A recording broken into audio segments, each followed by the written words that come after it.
Aurora Glacier, 77 degrees 37 S 167 degrees 38 E, is a large glacier draining that part of Ross Island between Mount Erebus and Mount Terra Nova, and flowing south into McMurdo Ice Shelf. It was named by A.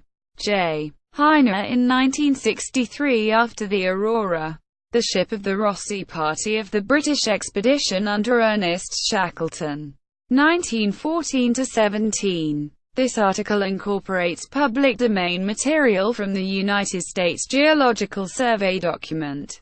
Aurora Glacier. Content from the Geographic Names Information System.